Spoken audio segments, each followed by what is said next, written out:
No, that's the title of it.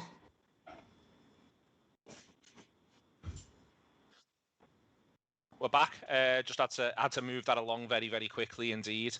Craig, from our point of view, it's very important, I think, to separate all the different bits of the football club within this, in that it seems crystal clear that the people who work at Liverpool, up to and including the manager himself, Jurgen Klopp, knew absolutely nothing about it. The team knew absolutely nothing about it. I'm prepared to accept that Chapel Street knew absolutely nothing about it. I'd like to know if London knew anything about it, but it all stems from fucking Boston, this one, and they have absolutely signed up to a pile of shite that I think they've misunderstood from start to finish. They've made a show of themselves, and you know what's worse than anything else about this, Craig? You know what could be worse than anything for them? They might have to at some point think about giving an interview. Yeah, that's been one of the most infuriating things when you watch your manager and you watch the footballers. And he spoke about how he's worked and has been responsible for the bond that's been built over the past sort of 4 or 5 years with this team, with this manager. And he's made to stand out, and he's been hung out to dry in front of Sky Sports, in front of the world. James Milner's having to answer questions about something that he'd learned about that day or the night before. And then you talk about the staff at Chapel Street as well, the fact that they seemingly have got an email, according to The Athletic, had gotten an email on first thing in the Monday morning, and that's the first thing they'd heard about. That feels like you can't go back on that. I don't think. I don't see how they can go back on that now. Imagine you're any of those footballers and they've done that behind your back. Imagine you're any of the staff high up at Liverpool and suddenly that lands on your desk.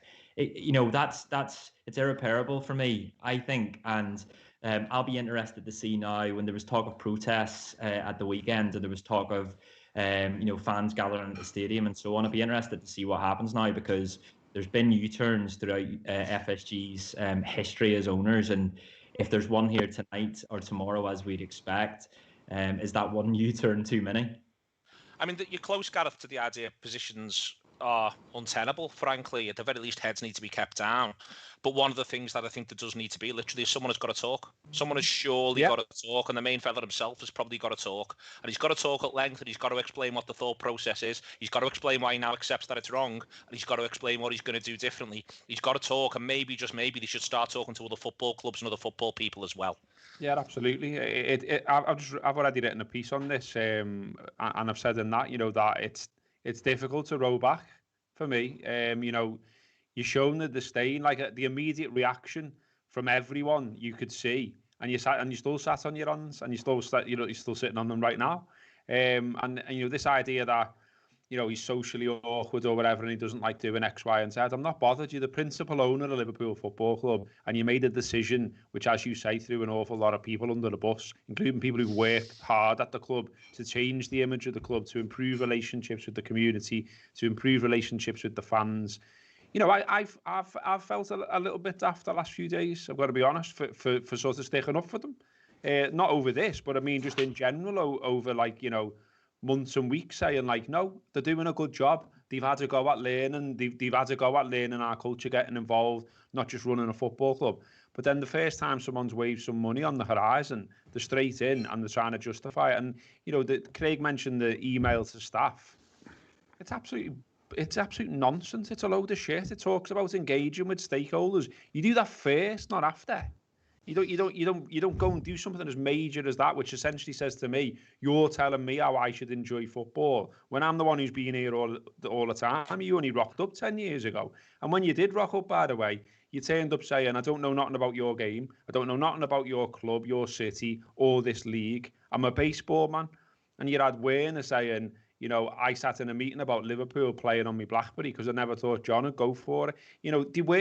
It was just an investment vehicle and nothing more. But I bought into the idea that they were talking to people, that they were learning about the club and all the rest of it. And then I've felt daft because it was thrown back in our face, and it's hard to just go, okay, well, you've eventually reached the right decision. You've reached the right decision now because of the fucking noise, because of what everyone said, because of the reaction. But as you say, there's a lot of talking to be done, and it needs to start soon. It needs to start possibly tonight, to be honest with you, John. I do wonder the extent to which whoever it was who let Florentino Perez go on television last night and say all sorts of shit, all sorts of mad stuff. Fucking football matches. May well have raised some alarm bells that this is who you're getting into bed with, this is the business that you're doing, this is the way in which you're moving forward. You know, we'll come back in a minute and we will get round to slaughtering UEFA as well, whilst pointing and laughing at everybody else. But from a Liverpool point of view, you know, I don't like it when people refer to themselves as having been embarrassed, or that, you know, you feel as though you're ashamed or anything like that of actions that are completely separate to you.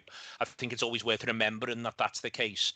But the fact of the matter is that, you know, there's going to be a long time here where pointing and laughing at Fenway Sports Group is perfectly reasonable for a large number of people in this country. I'll point and laughing at all of them. Do you know what I mean? That Perez thing. Yeah, I think that's the reason we don't film live shows, isn't it? Honestly, Perez last night, he was wild, wasn't he? I tell you what, 1 a.m, just chatting wham like a scouse lid in someone's kitchen. Honestly, he was busy just saying stuff. Have you heard love? No, have you really heard love? Says Florentino Perez. I know. Yeah, it was absolutely what. So yeah, let's laugh at them all. Let's laugh at them all because they deserve to be laughed at. The whole thing's pathetic. Do you know what I mean? This thing they've been working on all this time. This thing that was going to save European football was going to be brilliant for all comers, everyone up and down the country, every football club, your local under nines. This European was gonna save, and it's come apart in 2 days because some lads went outside Stamford Bridge. Do you know what I mean? It's like, it's absolutely ridiculous. And I don't know, I feel a bit cheated in a way. We never really got going. We'd have done all sorts of mad stuff if did it well. Maybe, you know, maybe we'll still sort of get. But look, it is pathetic, and it just, you know, all of them involved need to have a look at themselves, you know, and how they sort of got to this. And listen, we're Liverpool fans, so we're gonna, you know, shine the light more on Liverpool. And I think this is the worst couple of days since they've been at the football club. I think, you know.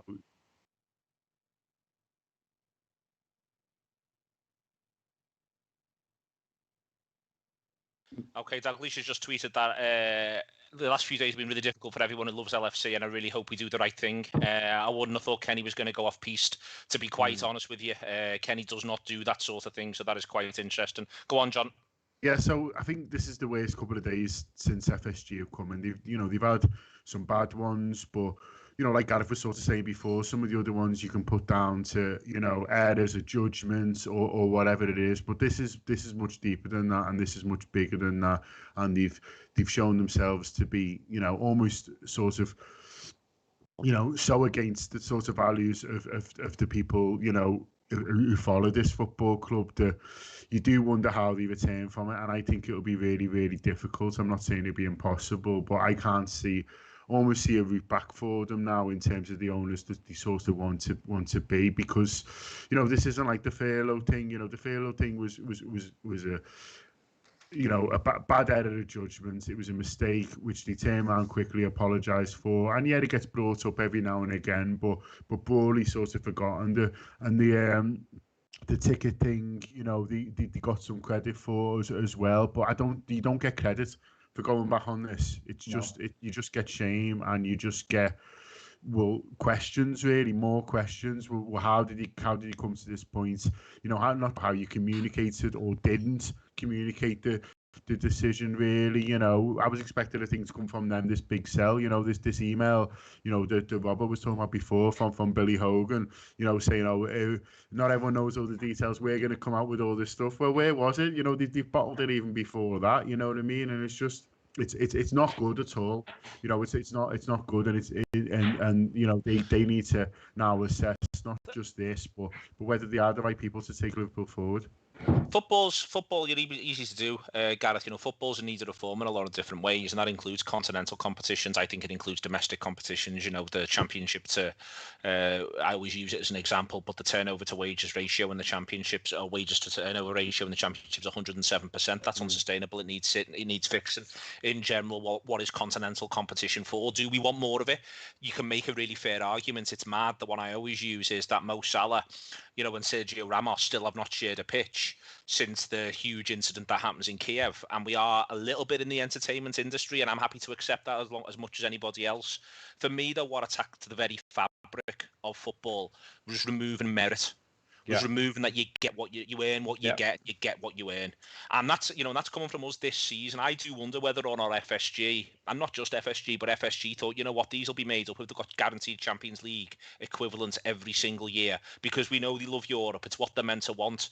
Whereas what we want is to have what FSG have been part of for us, and that's why they fucked it up so badly for me, is the most spectacular journey where you lift the European Cup in 2019 and it feels like the best thing you've ever seen your football club do, because you watched every step of the way from Gini Wijnaldum's goal against Middlesbrough. You watched every step and you enjoyed every step, and you couldn't have loved those lads more.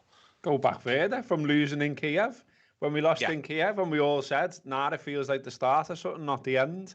And we were right, and they felt the same way, and it was absolutely brilliant. And it's mad that, these people have been involved in that journey. I mean, we don't even have to go, you could tell the same story about 2005, about a side that we never would have believed would lift the European Cup, and it did. It achieved the impossible, and it was mad, and it was a great ride, and what an end to it as well. Yeah, so the idea, they thought all of us were bought into the idea of they just want big games week after week. They just want this event. They just want football content, not sport. You know what I mean? They just want to see the big boys slugging it out. Well, no, we didn't, because it's not special then, is it? And the stuff Perez was coming out with was absolutely wild. Talking about potentially making games shorter, talking about we've got to appeal to the kids because they don't want to watch an hour and a half of football. And look, there is something in some of the things that got said here, but it was the daft way of going about it. And to just sort of say you were imposing it on the football world, and no matter what, because we're the most powerful people here, and we've already spoke to the lawyers. Like, that was a mad approach, and was only ever going to go one way. And, I'm not going to go into detail, but some of the stuff that fans were going to do in return was even madder, because football was going to be at its maddest. And I'm just glad that, someone somewhere has seen sense, and the dominoes have started to fall. But you can't just... I mean, I think you said something on a show. I said on a show as well that, they've done all this work to build up trust since they came in, because I think it was absolutely fair enough that we didn't trust another set of foreign owners after we had Hicks and Gillette. So they came in and they built that trust up, and they had to build it over a long, long time. And we'll all know someone somewhere within our mates, within people we see regularly comments on the Anfield Wrap, whatever it may be, who still don't trust them now. We've all got a different tipping point for the trust. But one thing that has definitely changed as a consequence of this is we all go now, nah, you've got work to do here. And as has already been said on this, the work may be involved you going, because you know what, it's going to be really hard to roll back from this, because it was such a big mistake. And we know as well, we don't need to name names, we know as well that there are people at Liverpool Football Club who work there, who put their heart and soul into that, who were hurt by this, who are looking at them and going, well, why have you done that? And I've hated the way Liverpool's name's being dragged through the mud. It's still being now, by the way. We're watching live reaction as we're talking on here, and I can see people posting on the BBC saying things like, Liverpool should still be docked 6 points, blah, blah, blah, blah, blah. We never voted for it, lads. The players never voted for it. The manager never voted for it. None of us wanted it. The fellas at the very top wanted it, and they're the fellas who tried to make it happen. So if you dock us 6 points, if you like, the rest of the club, the team, the club, the fans, what have we done to deserve that? Some mad fellas who bought the club did it. And, the ownership thing in all this as well, the fit and proper person test, all of that should be revisited. And I would never, ever give praise to Boris Johnson, just out of the pure fucking sake of it, because he's a tit. But the fact that he was going on about rushing through legislation, well, why can you suddenly do that now, mate? Because everyone, football fans, for years, serious journalism on the subject, whatever the likes of David Conn, we've been calling for years for there to be something in place that people can't just turn up at a football club, take it over and do what the fuck they want. And so that has to change. How many times have me, you, or anyone from the Anfield Wrap used the example of it should be like the National Trust, it should be like something that's protected, it should be something that we know is loved and cherished by communities, so you can't just throw it around like a toy. Do something about that now then, everyone, please. I don't want to get anyone too excited because, at some point we might stop doing this, but I've just seen Tarek Panja's tweeted that Florentina was meant to be on at midnight again tonight, and I just think we might have to go all the fucking way. Brilliant. Can we get a squad rotation system? Because I've not had my tea. And I've not had my tea either. I've been home. Need a piss. Absolutely unbelievable. Absolutely unbelievable that Florentina was meant to be doing it again. Anything could happen after that. Absolutely anything could happen. It is, Craig, just to pull it round. There is still the theoretical Champions League reforms that UEFA were all going away and working on. And I think one of the things that should happen now is that these clubs, these 12 clubs, I think if they qualify for whatever they qualify for, fair or square, but they should all sit in the fucking doghouse for a couple of years and let maybe a couple of other clubs, maybe clubs like Ajax, so I'm not going to pretend they're in some way sort of saints or anything like that, but maybe let a couple of the clubs from not the big leagues decide what that Champions League should look like for a period of time. Maybe everyone just needs to cop for that, cut the cloth accordingly, shrug the shoulders and say, yeah, we'll take a couple of years of yous deciding what that UEFA should look like. And UEFA themselves maybe taking a bit of a backseat as well. Get some football people in to be able to really start to sort that out.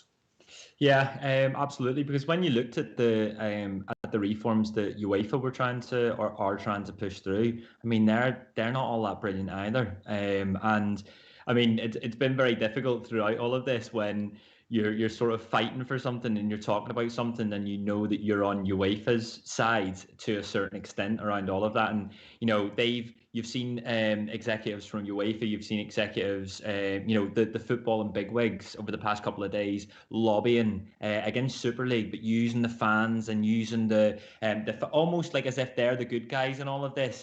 And I think the next thing now is we obviously should celebrate the fact that this Super League is hopefully not going to happen and has fallen to pieces, and that rich fellas are made to be look very, very silly. But there also needs to be change where UEFA, with UEFA in terms of ticket price, in terms of how they look after fans. Because one of the things that struck me about all of this was when they were talking about the fact that these young people are a bit disengaged by full-length football matches, and they're disengaged by this. And well, actually, the problem is that they can't access football matches. They can access Fortnite because it's free, and they can buy things within Fortnite, but they can't get near football stadiums. So there's other ways. But Craig, I'll just cut in there as well. One of the things I've always felt was our 17-18 European run than our 18-19 European run. It wasn't on ITV. It was on BT Sport. If normal people up and down the country could have listened to Clive Tilsley commentate on Mo Salah in 17-18, they absolutely fall in love with that Liverpool side. They fall in love with Mo Salah. I've said that, you've heard me say it on stages. Nans would have loved Mo Salah. They'd have absolutely he makes sense to a Nan as a footy player, in that he picked the ball up, he runs directly at the goal and then kicks it dead hard and it goes in.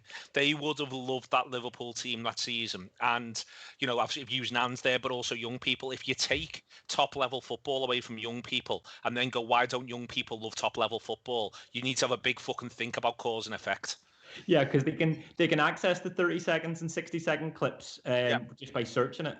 But they can't access BT Sport because they maybe don't have the subscription and so on. But I mean, can we talk about just the communication strategy, the brand strategy of the Super League? Because what a set of lads. Wild. First of all, their logo looked like the sunbeds around by mine. That's the first thing. I couldn't believe it. I think it was John had said about Rory saying on the show that they've got a website, so it must be it must be real. Have you seen the website? Shit. Yeah, it's absolutely it's worse than ours.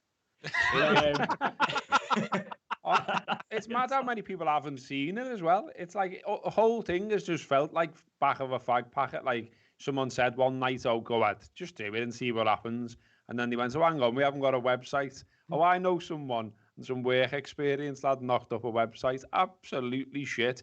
And like it just was like an unfinished idea, wasn't it? Like what was the trophy? How did you qualify for it if you wasn't one of the chosen few? Oh yeah, we'll work that out later. What's happening with the women's version? Don't know. There'll just be one.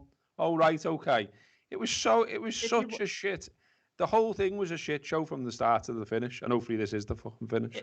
If you want people to buy into a product, you surely have to be able to show them what the product looks like and what it'll feel like and the codes of it because the thing is, you can say all you like about UEFA, but the Champions League, even it's sort of reformed in the 90s thing, like the music, the stars, the footballs, everything about it, it makes you feel something. And so then they launched this product that just does fucking nothing. And these are people that, like, if we're talking about the owners in Boston, these are people who have Harvard MBAs. And these are some of the smartest sort of businessmen in the world, and just everything about their communication strategy. I mean, Perez being the fella that gets put on late night Spanish TV is wild in itself. But just everything about it, just like Gareth said there, it felt half hours. There was just nothing about it that got you excited, even beyond everything else that was already wrong with it. The communication strategy, I think, is so funny, John, in that they've meant to have all the money in the world and they're meant to be the really smart fellas. And it's so bad. Like, even there's loads you could pick at in terms of the issues with UEFA. I can think of 10 things about UEFA that makes me pretty disgusted in them. But they don't even astroturf that for a period of time leading up to this. They're not giving little interviews and making little points here and there and saying this is wrong and this is wrong. That doesn't even come out. They don't even say that after the fact. They don't even make it clear why there should be a breakaway from UEFA. No one goes out and makes the argument. These people have styled themselves as very, very, very clever indeed. They've styled themselves as we've got the best advisors, we've got the best PR agencies, and over and over and over and over again, it's a fucking shit show. It is, and I've been almost impressed by the levels of shit show that it's been. Like it feels like an art project, this one, doesn't it? It feels like someone's really, the KLF are burning the money somewhere. It's absolutely unbelievable how badly it's gone, and it's almost, to be applauded in a way. Really, it's just sort of incredible. But I think the problem is that they're all so different, and so they've got this sort of thing in common, really, which is they all think that they should be making more money, but obviously everyone's got sort of different things, and so, like, you can just imagine all the rest of them watching Perez last night going, oh, someone who's matey, do you know what I mean, who's getting a grip of him, do you know what I mean, because it's a bit of a weird crew, isn't it, because obviously you've got the sort of American sort of hedge fund owners, but then the nation states, if you like, and then these sort of president-run clubs as well. And I think, they are so divided that any sort of chip, it's sort of all crumbled, really, because there isn't much of a shared set of values apart from the fact that we'd all like to earn a bit more cash, and so it's just. It was always going to fall apart, I think, at the first bit of pressure, but I didn't think it'd be this spectacular and this quick, to be honest with you. It's as part of all of this, there'll be some pressure on people, for instance, wanting there to be a change of ownership at Liverpool and at some of the other clubs as well. It is worth saying, I think, and it is worth sort of labouring the point of, is that we've managed to have all the different flavours of gobshite billionaires wrapped up in this one. You know what I mean? There isn't another one, unless Craig's got some stuff he hasn't told us, John, about what's in his bank balance. There aren't any other types of billionaires other than the ones that own these football clubs. So, and I think that's sort of worth pointing out and worth dwelling on, in that I don't hold any candle here at this stage of proceedings in any direction, but it is sort of worth saying there isn't some sort of gang of saviours knocking around for football in general or for Liverpool in particular. The work's going to have to be done by supporters, I think, in conjunction with politicians and then in conjunction with people across the continent in order to sort a lot of this fucking mess out. No, look, there's every different type of owner involved in this shit show, isn't there? So there's not the idea of, oh, well, if we had this, apart from the German clubs who've got the 50+1 model, which you think's just shall read it out, Andy, because they can't hear it. We don't like it, and we don't. Just Jordan Henderson. We don't like it, and we don't want it to happen. This is our collective position. Our commitment to this football club. I'll do it, Andy, because you can't hear. Our commitment to this football club and its supporters is absolute and unconditional. You'll never walk alone. So there you are. So Jordan must know there's something going on as well. You'd have thought. Trent said something similar as well as Jordan. We don't like it. We don't want it to happen. This is our collective position. Our commitment to this football club and its supporters is absolute and unconditional. Jordan Henderson not fucking about on the WhatsApps all day, sorting all sorts out. I said to Brock, Jordan's got involved, and she turned to me and went, to tell you what, Jordan can fucking organise. Jordan can organise. He knows where the numbers are. He's got the spreadsheet, Gareth. Last night, the manager... Get him on Hanno's stag do. Yeah, fucking, I'm gonna need someone. Last night, Gareth, the manager, and Milner, in the context of all of this, I think it was the case anyway. But they are a credit to themselves. They stick up, and they stick up for who they are. They're very authentic in the moment. I think both of them. The manager is looking to defend his team, defend his club as he sees it. He's upset, he's sad, he's unhappy about the situation with the flags on the Kop, which if this all resolves itself, hopefully he'll be back there for him on Saturday, and hopefully Liverpool can sort that out very, very quickly indeed. Across the board on this, I think that the manager's very good at being a really authentic communicator, being the person that he is. And Milner himself, being prepared. We act like Milner's the old man of the sea. He's most definitely younger than both you and me. Do you know what I mean? And he stood there in front of a camera and went, no, this is not for me. And when you know that it's something that your employer is pushing for, that takes some courage. Henderson doing the same stuff as well there as well. Trent's been mentioned. They've been a credit to themselves, the footballers. Yeah, absolutely. I mean, look, it's odd, isn't it? It's an odd situation. I mean, I always try and think of these situations in something I could compute. So, like, if you were in an organisation and someone at the very top was doing something absolutely mad, would you definitely speak up about it, or would you feel a bit weird and not know what to do? Would you worry about what it meant for your contract, or what happened with you? You look, a million and one thoughts to go through your head. So to very quickly realise, well, look, I'm being thrown under the bus here. I've got to go and say something.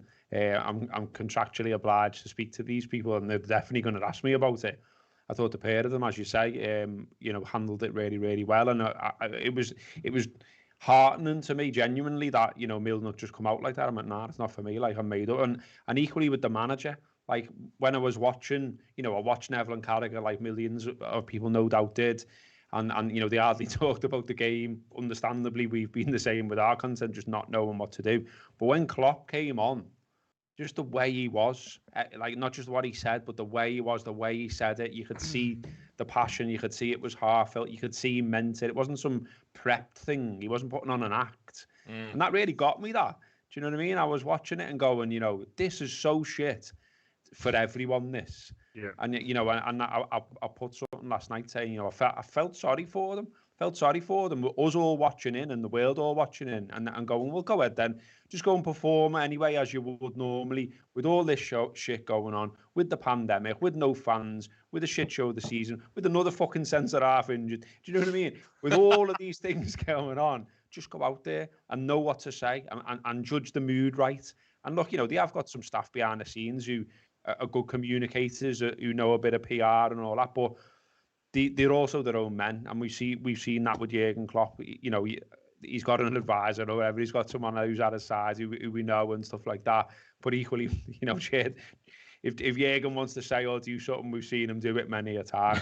So I thought it was absolutely brilliant from him. It was heartfelt, and as I say, it got to me. It made me angry from that point in. I was angry anyway, but ramped it up massively when I seen Jurgen say that, because I just thought, this is so shit. You're pissed all over the manager here. Absolutely, it is worth saying. Henderson's statements have been either quote tweeted by many others. Virgil van Dijk has quote tweeted it, put an arrow above it. A few others have just got the same graphic as him and put it in there. It is. This little bit of this, John, really is the only real heartening part. But it's a heartening part you can hook around.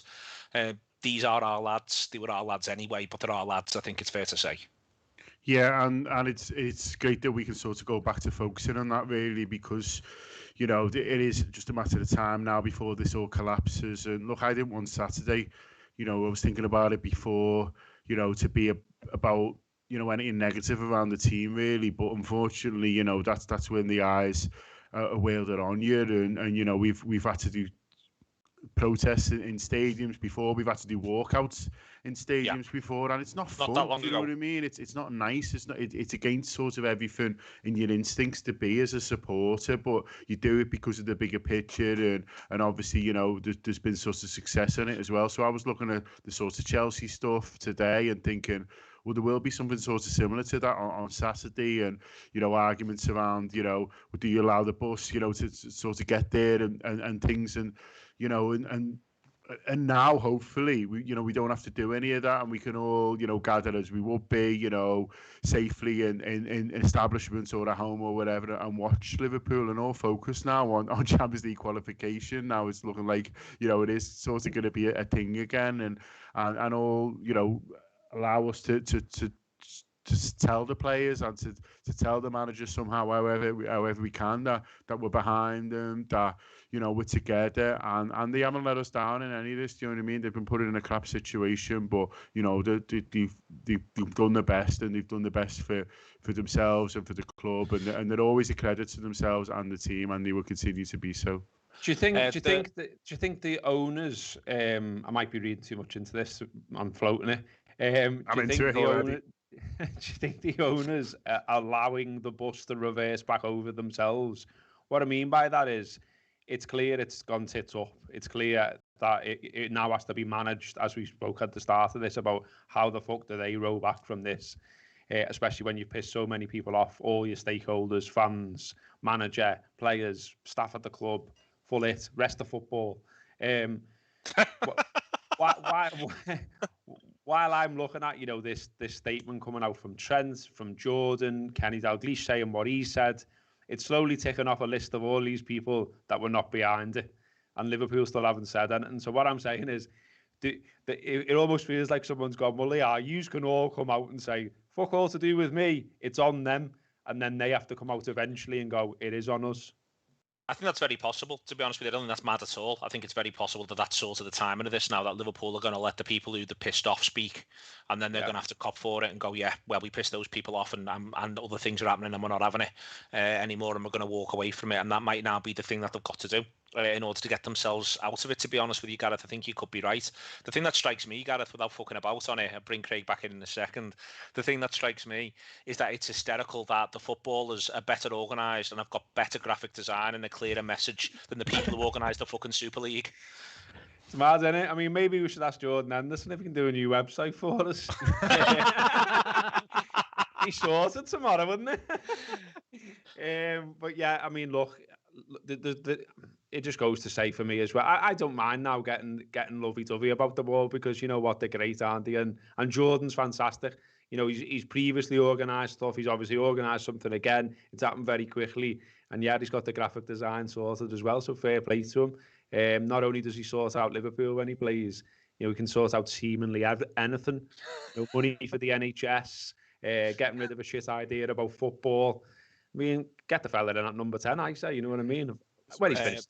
I think it's a very important point to talk about that and celebrate these footballers sort of beyond what they've done on the pitch, and even what's beyond what's happening today, because like we've seen throughout the past year, during a difficult time for everyone, that when they're putting out these statements about they're going to speak to the key stakeholders about this, that's what it said in Liverpool's statement on Sunday night.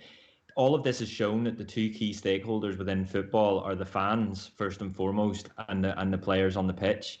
And you know, the fans have all come together and sort of held each other's owners to account in their own way, as of the journalists, and we've seen the players do it as well today. And I think that it's only sort of strengthening our bond with these footballers that we know that we can rely on them to not just sort of go along with the company line, that when they feel like something is strayed away from the values of the football club, that they understand the values of the football club, and they'll pull them back in, and that's what we've seen. That's what we've seen from James Milner when he goes against the owners. That's what we've seen from Jurgen Klopp, and I think that's a really, really powerful thing that should be celebrated. It should be, John. It definitely should be. I think elsewhere as well today, I thought that Guardiola spoke really, really well. There was all the stuff that he's not going to answer any questions on it. And then it was like question one, Guardiola absolutely jumped in and said as far as he was concerned, he wanted football to be competitive. He wanted it to be based on merit. I think, in general, De Bruyne has come out and said that he's pleased that City have turned it around, and he's communicated that for as far as he's concerned, competition and merit matters. I think part of a lot of this is that it is a cultural thing with the footballers themselves, and I do feel as though they may well have ended up being almost the most sort of critical parts of this, that they want what they do on the pitch to matter. Like, what is the point? What are you getting if what you do on the pitch doesn't matter? Where are you, and what's it all about? Yeah, go ahead, Anne. Don't worry about it. Phil, you end up in a situation where you can think that they're separate or something like that, but ultimately they want the games of football they play to really mean something as much as possible, in the same way that we want the games of football they play to really mean something as well. Yeah, I think that's right. And look, I think there's a lot of people coming out with credit. You mentioned Guardiola before. That happened when we were in the office, and we were like, fair play. Do you know what I mean? He's been much stronger than he sort of needed to be. Really, you've seen a couple of the others like. Was a joke, but I thought, but Pep was great, and a couple of other players. I thought Luke Shaw put out something really good, and I think a lot of them, as you say, Neil, it's remembering their journey they've been on and what's inspired them and what they've needed to sort of keep them going at various points. And they didn't always start in the most fashionable places or at the most fashionable clubs, or are necessarily destined for the top level or for greatness when they needed, certain clubs to help them along the way at different times, good coaches who believed in them, and also, a couple of breaks and things like that. And a lot of footballers remember that, really. It's not all like someone like Trent who, born in a stone's throw of a brilliant club, join it when you win in the academy and then end up, winning the European Cup when you're 20 or whatever he was. For most other players, it's a bit more bumpy than that. It's a bit more Saffron and Leo, a bit more, a bit more sort of long-winded than that, really, and a bit of a winding road. And along the ways, with these football clubs, often who aren't maybe the most fashionable, who aren't invited into these leagues or whatever, but they're just as important, they're just as valuable, and they're part of the journey. And I think Kevin De Bruyne sort of reflected that really well, that whole thing. And as Pep said, if without, the competition, without the idea of, what matters, then what is the point of it? You're just the Harlem Globetrotters playing exhibition games, effectively, and no one wanted that, and no one who really understood the game wanted that, really. And the people who didn't understand that, again, need to have a big look at themselves and wonder why they're in it. Pop World have banned John W. Henry breaking. Huge. Huge. Real blow to him. Just going back to on the political pressure in this country first and foremost, and then the wider sort of stuff. I think in this country, the governing party has been bounced into a fan-led review that it promised to action up until this point. That fan-led review, obviously, it will continue because you can't stop these things once you've started them, and they were actually looking for someone to take the role. I read the job description about 6 weeks ago, so they've been a bit smart-ass around that. They've just accelerated it a tiny little bit, but, this is just one man's opinion from having read the job description. There is, you get your season ticket loan in there. That was in the terms and conditions, if anyone was interested. There is, with them now, though, the whole kit and caboodle now is up for grabs, as far as I'm concerned, and it's important that the pressure's kept on. The game is now a multifaceted, hugely diverse thing. The 18 to 34 thing's a really valid point in terms of how they can and can't access games. The idea that there are, cuts across demographic lines, such as race, such as gender, such as age, that are quite significant in there. This review, it needs to have proper answers for football. The Premier League was formed in 1992. That will be 30 years in about 18 months' time. 30 years back from 1992, Bill Shankly hadn't even won a title with Liverpool. It's really important, isn't it, that that's taken deadly seriously, that the best people that can contribute to that, and that we get a real sense of what we want our football to be.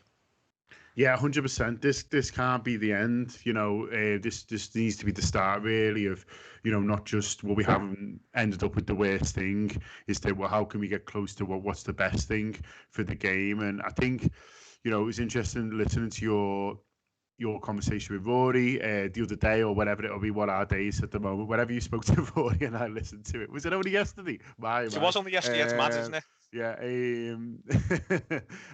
When Rory was saying, like, look, we all need to admit that we've all taken our eye off the ball a little bit, or been a bit complacent, and I'd certainly include myself in that. There's the stuff you really like about football, and then there's the stuff you don't like, and sometimes it's easy to just sort of focus on the stuff you like and just sort of ignore the bad stuff, isn't it? Until it is thrown in your face, and that's the mistake I think that the big clubs have done, is that they've shined a big maddy light on all the stuff you hate, and so you couldn't ignore it, really. But it's brought it all out again, and it because it was always on the surface for you and stuff. As I say, you were just focusing on the stuff you love, because that's what you want to do, because it's a leisure activity at the end of the day. But I think now we need to all kind of have a way with ourselves, really, and remind ourselves that that there is so much about the game that isn't right and isn't good enough, and needs sorting, and some of us are in obviously stronger positions to do that about that than others. There'll be people listening to this thinking well, you're in a better position to have influence, and they'd be correct to a degree, but yep. As you're hinting there, Neil, there's obviously lots of other people who've got much more influence than us, and so it's all doing our bit. It's all putting the pressure on. It's all signing the petitions when you see them. It's all putting pressure on politicians. All these cranks who've had a lot to say over the last couple of days. Well, let's get on to them. Do you know what I mean? Let's kind of remind them of all the things that they've been saying about, well, all these people say, well, it's not right, well, UEFA are doing, all right, well, let's turn to them. The FA are a joke, let's face it. The Premier League aren't good enough.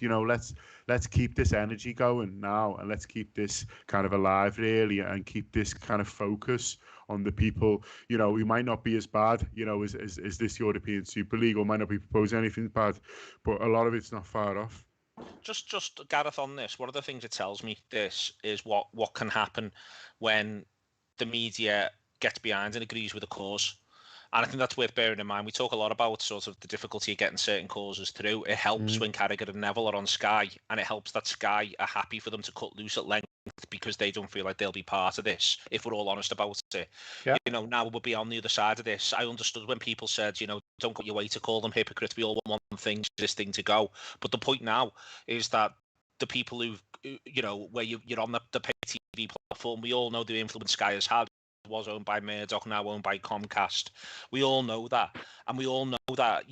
I'd like to think Carragher and Neville, for instance, are smart enough to know they can't put this genie back in the bottle.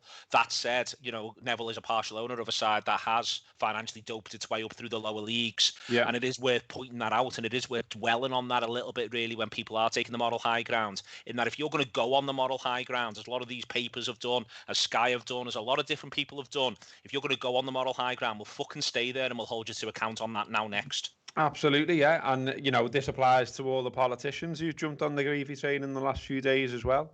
Already, it looks like they're trying to continue that and say there will still be a fan-led review. Okay, well, what does that mean?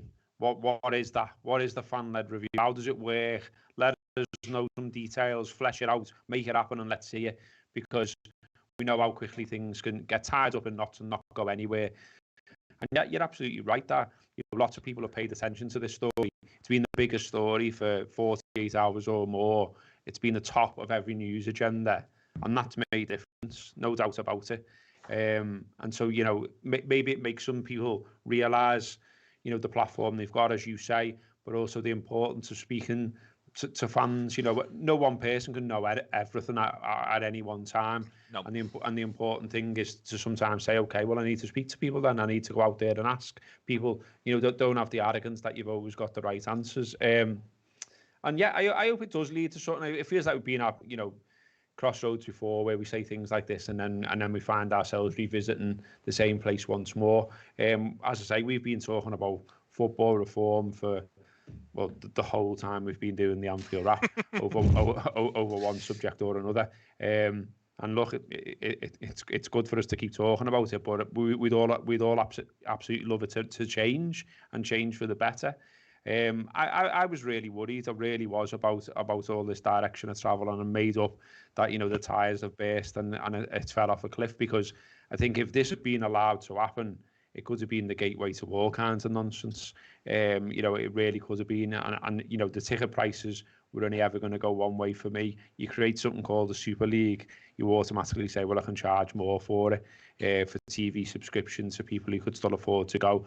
And it felt massively like a race to go and find the fans with the most money, and not an acknowledgement of the people who've always supported clubs, who create the culture, who create the seditions, the colour, the noise and everything else. So we need to keep fighting that corner, because it'll come back again. It's one of them. It's we've hit the hammer on the head this time, but it'll pop up in a different place, I'm sure it will. There's too many fellas in charge of clubs, in charge of powerful football organisations, who still think all the stuff that we saw in a badly presented way over the last few days, and they'll look to come again in a different way.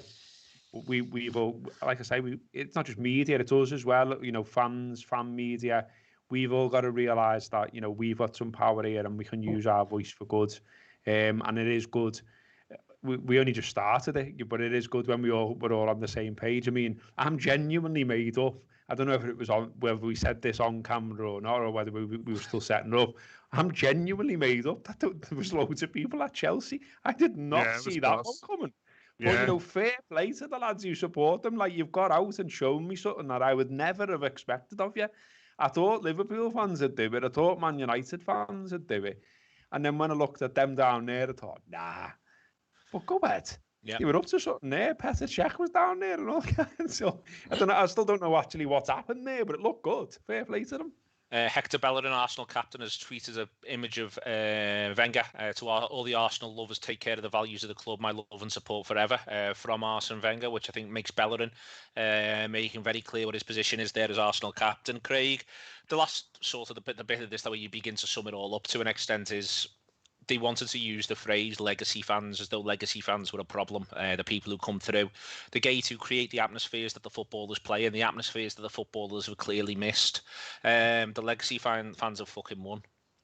And when they have on this occasion, and they've shown just how fans have shown how strong their voice can be this time. And I think that, the thing that didn't sit right with me about all of that was that it's legacy fans that create the traditions and set the values of these football clubs, and set the it's the atmosphere that comes from them in these big games that they're talking about. And I think that the thing that just troubled me throughout all of this is that they just hadn't spoken to fans about it, and that's bad business practice from fellas who you'd think would know a lot more about business, isn't it? That anything that you're trying to create, you would try and bring us along with you, and you'd have us carving the ideas and carving how it looks, and or us telling you that actually this isn't going to work and it's a really bad idea and you should stop it right there and then.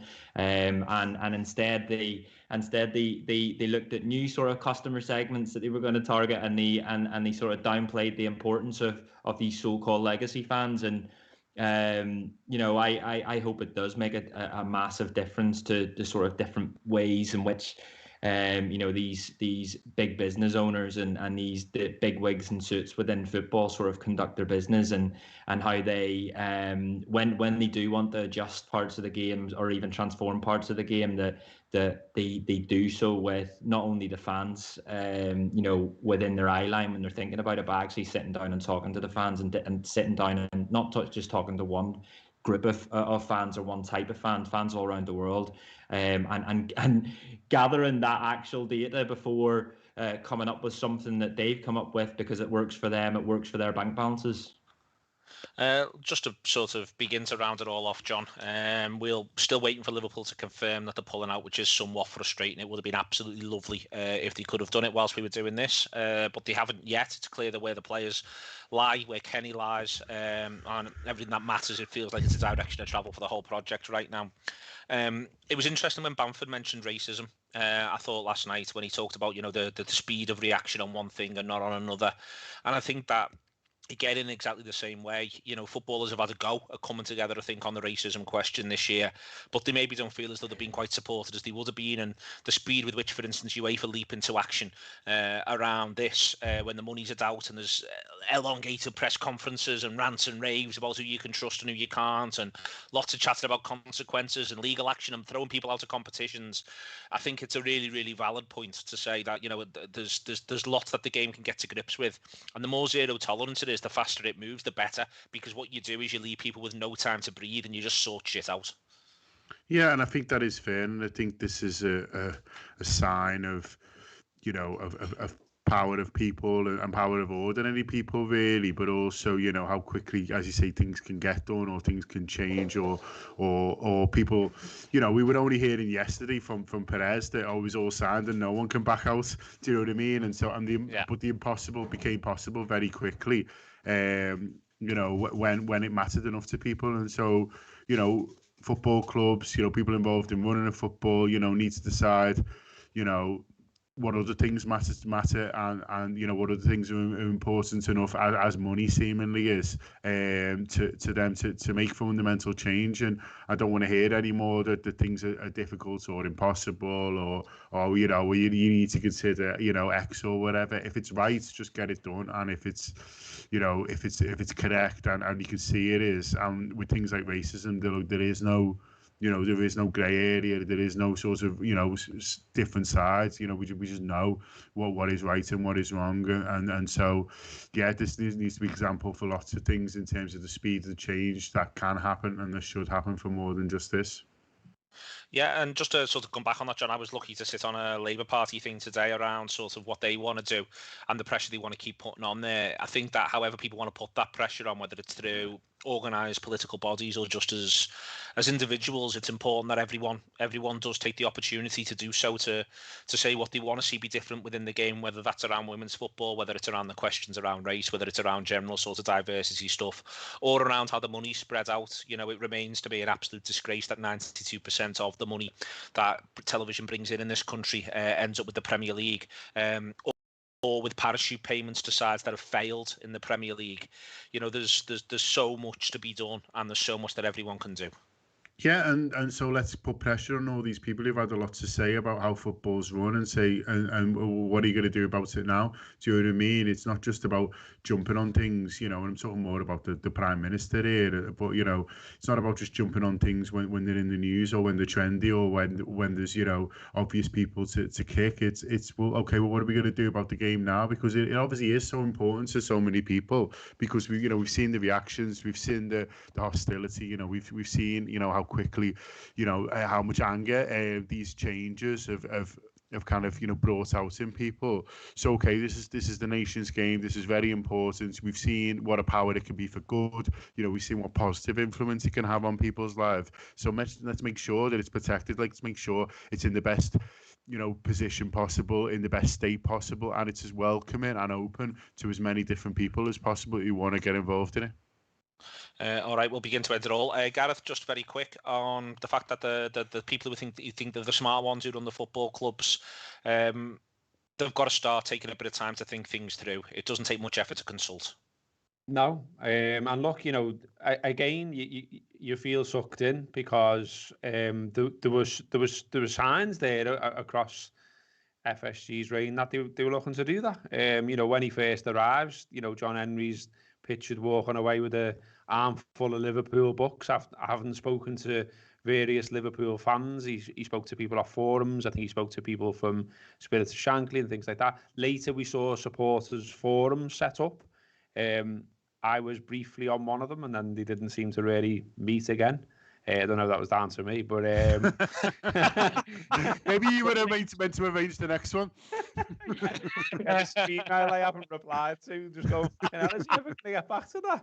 He's on the Talking Reds there. What's he up to?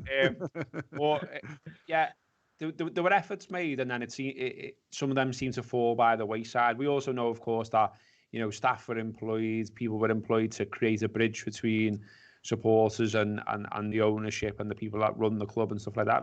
Just, they need to double down on these efforts. And look, as we were saying when we were all very angry, was it only yesterday? Yeah, it seemed so mad.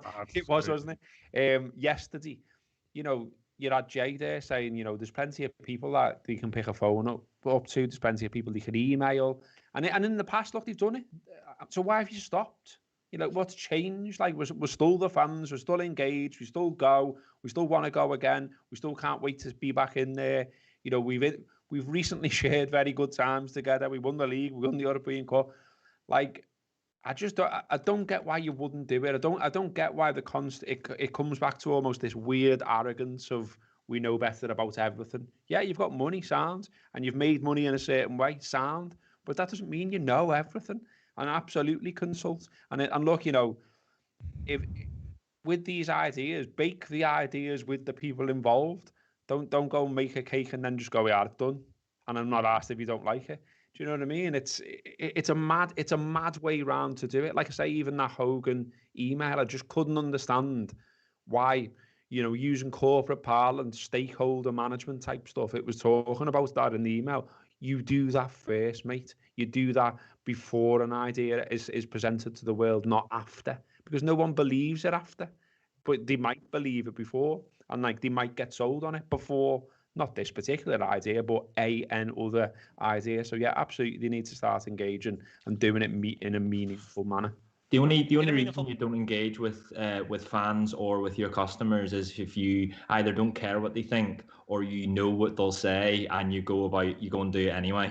And I think that's the most worrying thing about all of this is that they've got these people within the club that they know that they could pick the phone up to. They've got these external people that they could pick the phone up to or send an email to and speak to about things like this and big changes like this, but they didn't do it. And I think in the past when we've seen the U-turns, and we've seen plenty of them now, when we've seen those U-turns, when they've done it, there's been times where it's you know you've gone, oh well, you know, at least they've U-turned, at least they've sort of learned from it, and that's been the line that's come out there, that they'll learn from it. And I think that the disappointing and worrying thing about all of this is that they don't seem to have learned from any of these U-turns, because every time they've either not spoken to anyone or not spoken to the right people or not taken into consideration what those people have told them, and this has been the biggest sort of one of those of all.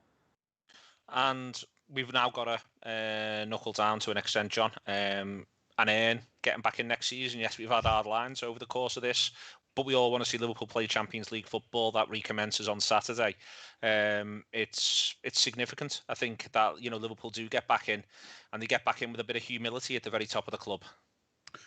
Yeah, humility is needed now across the board. But as you say, you know, on the pitch, there's a job to do, and you know, it's great that the players can fully focus on that now. You know, on Saturday, you know, you'd have thought, you know, it'll all be sort of sorted out by then. It'll all be sort of, you know, not forgotten, but you know, for the players, you know, they can push it out their minds and focus on the task in hand. You know, there's a big job to do. It's not completely on our hands, but you fancy if we, you know, win 5 of these last 6 games at least, then we should be able to get there. And so let's go out and do it. Starting there on Saturday. Hopefully the players know we're with us. We can't be, you know, completely sort of, you know, with them in terms of, you know, being in the ground like we'd like to. But hopefully they'll see the reaction to what they're doing, and hopefully see, you know, the positivity coming at them, you know, for the social statements and stuff like that, and then hopefully see that, you know, inspire them to do something brilliant on Saturday, you know, and finish the season on a bit of a high.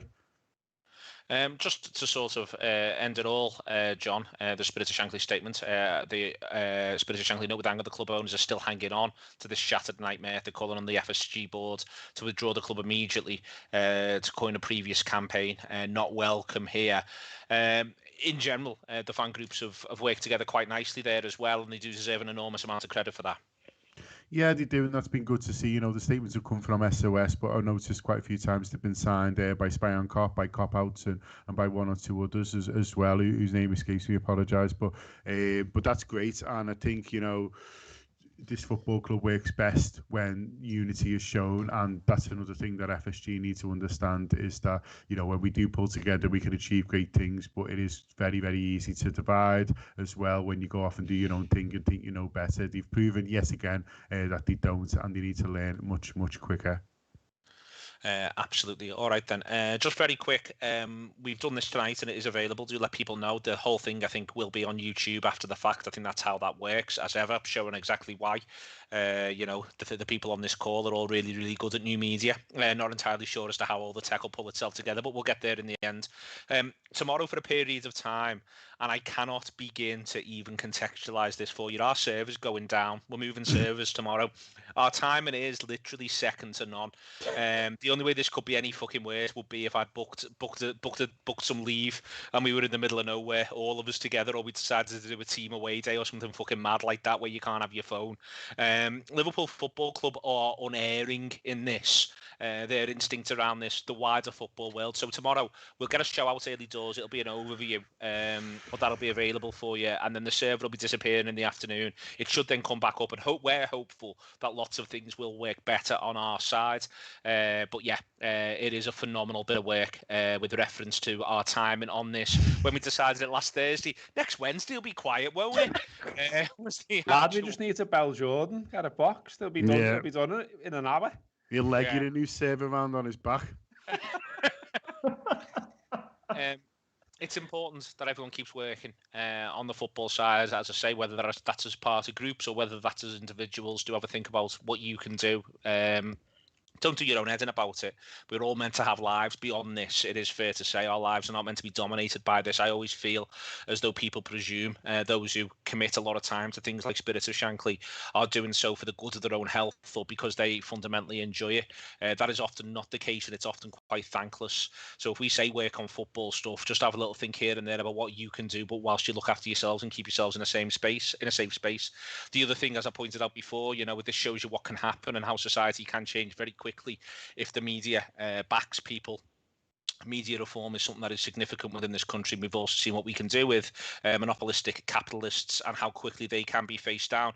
All of that said, subscribe to the Anfield Wrap, £10 a month. John Gibbons, Gareth Roberts, and Hannan. It has been an absolute pleasure to be live for you on Talking Reds tonight. Hopefully by the time we wake up tomorrow morning and our server goes down, Liverpool have done the decent thing.